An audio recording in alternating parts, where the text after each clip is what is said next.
السلام علیکم ورحمۃ اللہ وبرکاتہ۔ ناظرین، امید ہے کہ آپ لوگ خیریت سے ہوں گے۔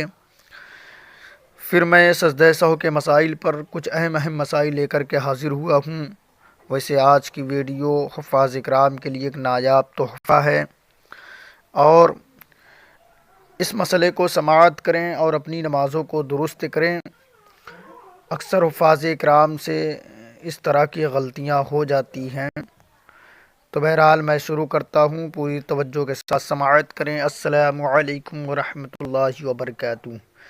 تراویح میں قاعدہ بھول گیا تو کیا حکم ہے؟ مسئلہ دیکھیں۔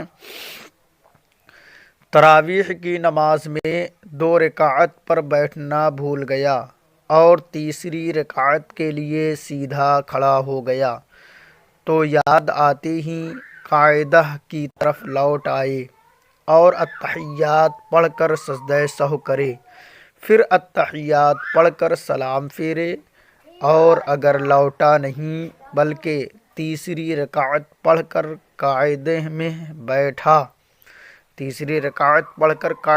بیٹھا، اور التحیات پڑھ کر سجدہ سہو کیا، تو صحیح ترین مذہب پر نماز نہ ہوئی۔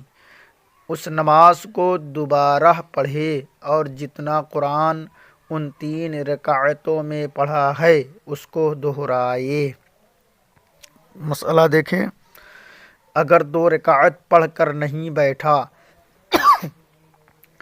4 رکعت پڑھ کر بیٹھا، تو یہ 4 رکعتیں 2 شمار ہوں گی، مگر سجدہ سہو واجب ہوگا، اور جتنا قرآن ان 4 رکعتوں میں پڑھا ہے اس کو دوبارہ لوٹانے کی ضرورت نہیں۔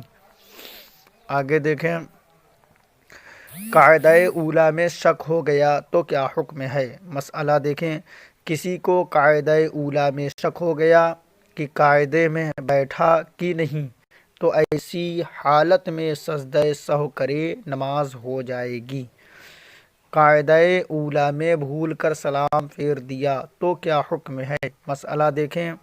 اگر کسی نے نماز کے پہلے قاعدے میں بھول کر ایک طرف یا دونوں طرف سلام پھیر دیا اور فوراً یاد آ گیا، اور کوئی ایسا کام جو نماز کے منافی ہے سرزد نہیں ہوا، یعنی ایسا کام جو نماز کے خلاف ہے، ایسا کام سرزد نہیں ہوا، تو فوراً تیسری رکعت کے لیے کھڑا ہو جائے اور نماز پوری کر کے آخر میں سجدہ سہو کرے۔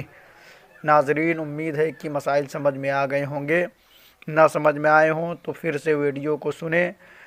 ویڈیو اچھی لگے تو مجھے دعاؤں سے نوازیں اور لائک سبسکرائب ضرور کیجیے۔ السلام علیکم ورحمۃ اللہ وبرکاتہ۔